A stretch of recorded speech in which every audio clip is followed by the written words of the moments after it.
మనలో నిద్రాణమై ఉన్న దివ్యత్వం ఒక్క ప్రాణాహుతి ప్రసారంతో సజీవమై రగులుతుంది అని బాబూజీ అన్నారు. మనం సహజ మార్గాన్ని ఇలాగే చూడాలి. ఆయన ప్రాణాహుతి మనలోనికి ప్రవేశపెట్టగానే బూడిద కప్పిన హోమగుండం లాంటి మన హృదయాన్ని జీవింపచేసి మనం అందించే సహకారంతో వృద్ధి చెంది సంపూర్ణ శరణాగతితో అంతమవుతుంది.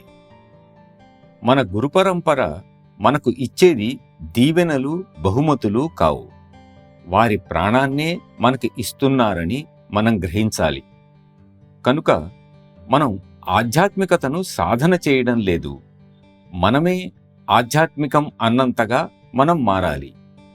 మనం ఈ ప్రపంచంలో ఉన్న పూర్తిగా ఆ ఆధ్యాత్మిక సారమే గాని వేరు కాదు అని భావించాలి. ఆయన దీవెనలు మనల్ని ఆ చిట్ట చివరి స్థాయికి తీసుకుపోవుగాక. తథాస్తు.